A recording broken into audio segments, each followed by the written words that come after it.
El tema a tratar es el enfoque criminológico de la corrupción de funcionarios. Para poder entender mejor vamos a dar una definición y un concepto sobre qué es la corrupción. El término de corrupción ha sido empleado para indicar la realización de actividades ilícitas y no éticas al interior de instituciones o entidades públicas, así también como empresas privadas. La corrupción hace referencia al abuso de poder tanto como el público, con el objetivo de conseguir ciertos beneficios particulares o privados. La práctica de esta puede darse a través de sobornos, extorsiones, fraudes contables, entre otros.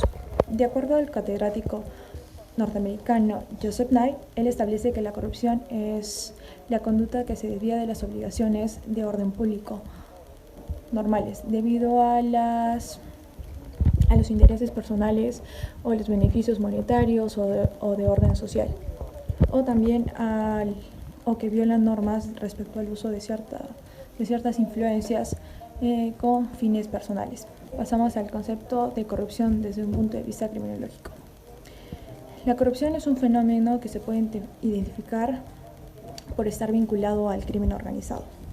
Por lo tanto, no es una conducta que se encuentre alejada o que se materialice de forma alejada, ya que sabemos que tras un acto de corrupción se van a encontrar también una organización criminal, la cual se va a encargar de proporcionar apoyo indispensable para que se pueda realizar la conducta corrupta en este caso y se realice con mayor eficacia, ya que los frutos no solo van a beneficiar al que ejecuta el acto, sino también a los integrantes de las organizaciones.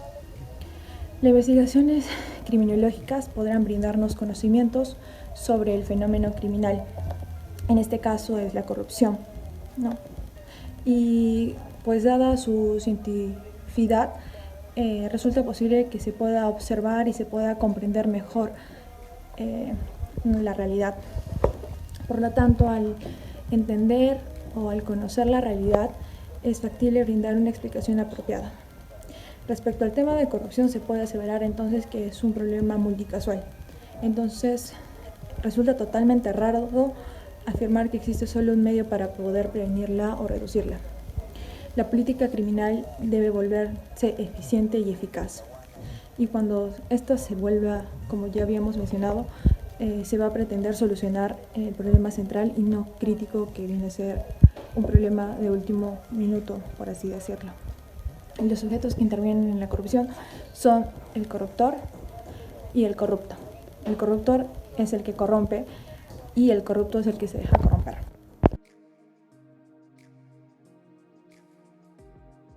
Bueno, entonces siguiendo con lo que es la oposición, vamos a pasar en sí a hablar sobre el enfoque criminológico, sobre los delitos de la corrupción. En referencia a este, para llegar a tener un mayor alcance, vamos a hablar sobre la política criminal, el cual muestra cierto tipo de conformidades en respecto a lo que es su definición. Zúñiga Rodríguez, por ello, nos dice que la política criminal consiste en el conjunto de instrumentos idóneos para llevar a cabo la prevención de la delincuencia entendida como un fenómeno criminal socialmente construido. Esto da referencia a que este fenómeno en sí es contrarrestado por lo que vendría a ser la política criminal, el que vendría a ser su fin, pero con la represión como manejo, el cual no tiene los resultados que se esperan, por lo cual el control que se muestra debería ser mucho más amplio para tener en sí un mayor alcance. Entonces se resalta la búsqueda de cambio de método de prevención aparte de la negativa, debido a que el sistema penal en sí es disfuncional, dado que la criminalización primaria tanto como la secundaria son selectivas, ya que los infractores pueden, por lo general, eludir lo que es la sanción aprovechando los múltiples vacíos legales que es fácil encontrar y que traen como consecuencia finalmente que la función simbólica del derecho penal se resquebraje. Esto en sí produce el aumento de la desconfianza de la ciudadanía, que observan que este método social como control no da los resultados que buscan, ¿no? Entonces, en sí, la delincuencia no es contrarrestada con la presencia de las normas, el cual muestra discrepancias con la cultura en sí para poder llegar al fin.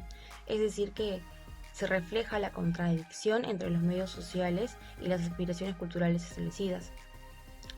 Otro punto es como la falta de las oportunidades sociales con el objeto de éxito social. mostrándose como base para el origen de los casos de corrupción, lo cual también sucede con los funcionarios más influyentes y de mayor jerarquía. En referencia a este, Sutherland nos dice que el delito como de cuello blanco no es predeterminadamente solo para un cierto tipo de marginalidad como estigma social. Es decir, que este puede presentarse en personas con preparación académica, lo cual facilitaría lo que es el organizarlas y ejecutarlas para poder así dar su accionar ilícita. Este muestra cierto tipo de relación con lo que es el delito ocupacional. Y bueno, entonces podríamos decir que el análisis tradicionalista en respecto a la conducta del delincuente es erróneo, ya que no solamente se muestra en los estratos sociales bajos. En respecto a esto, hablando de lo que es la administración, este nos dice que la administración no es simplemente como el conjunto de órganos y servicios en el cual los funcionarios se muestran a disposición de la voluntad del gobierno. Este en sí es un complejo organizativo con responsabilidades propias al servicio de los ciudadanos, que consisten en organizar con el objetivo de imparcialidad hacia los intereses públicos. Entonces, la administración en sí está asociada y organizada, dirigida por el gobierno, que determina en sí los objetivos públicos para poder perseguir y al que le liga un deber de fidelidad institucional. Pero el gobierno en sí no debe servirse de la administración en su antojo, el cual mostraría cierta desviación. Entonces, como sabemos, esto no es respetado en todos sus ámbitos, ya que en sí ningún Estado debería facilitar lo que es la comisión de delitos en su función pública, ni siquiera alentar la voluntad de la corrupción entre sus agencias. Otro punto en el cual cabe enfocarse es en la moral y la ética del sujeto en su comportamiento humano, observando su inteligencia emocional en presencia de las exigencias.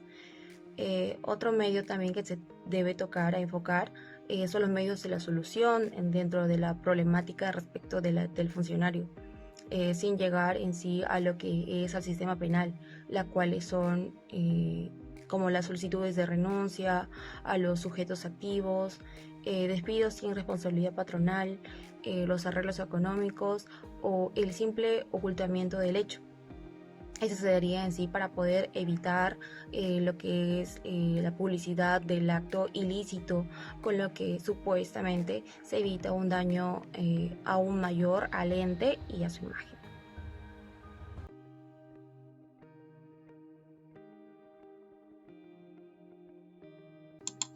Se identificó que existen factores que facilitan la comisión de los delitos en la corrupción de funcionarios. Entre ellos tenemos los factores internos y externos, de los cuales en los factores internos se puede resaltar que la crisis de valores y la ética permisiva son las que con mayor influencia facilitan la comisión de los delitos en la corrupción de funcionarios. Comprendiendo que esa problemática tiene su génesis, más que todo se basa en la formación del control social. Y ahora, en los factores externos, se especifica que el abuso del poder y el mal funcionamiento de los operadores de justicia son los que con mayor facilidad inciden en la comisión de dichos delitos de la corrupción de funcionarios, ya que estos materializan sus intereses privados con el fin de obtener ventajas económicas o políticas, ya sea para su propio bien o si no para sus familiares o sus allegados.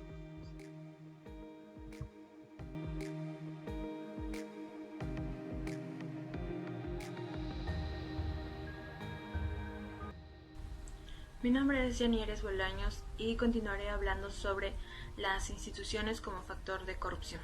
Bueno, dentro de estas instituciones como factor de corrupción podemos tomar de referencia el poder ejecutivo y judicial, ya que en estas se han presentado casos de sobornos, coimas, malversación, casos de cohecho, entre otros.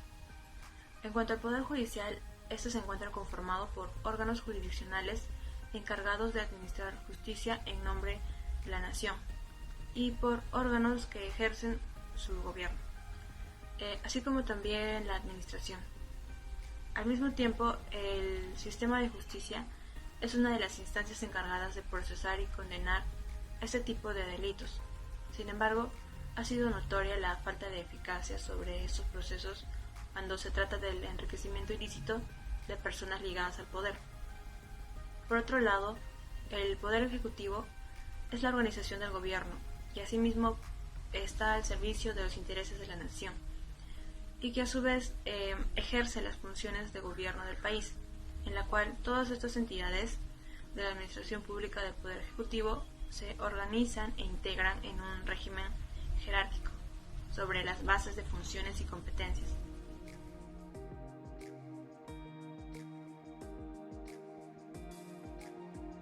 El término anomia es bastante utilizado en el campo del derecho y de la sociología. Hace alusión a aquellas conductas desviadas o delictivas, es decir, que la anomia contraviene a las normas de la sociedad. En esta teoría es importante mencionar que el sujeto no nace delincuente, ni mucho menos hereda la conducta, tampoco imita determinado comportamiento, sino por el contrario, éste adopta determinado comportamiento a medida de que va socializando, es decir, que aprende a ser criminal. El método se convierte en eminentemente sociológico. Asimismo, la teoría crítica busca estudiar a la criminología y por consiguiente al derecho penal.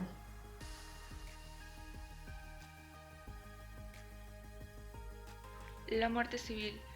La muerte civil es la inhabilitación de un funcionario público. Esta consiste en la suspensión o privación de uno o más derechos civiles, profesionales y políticos de una persona que hace uso de su cargo público para poder cometer actos delictivos.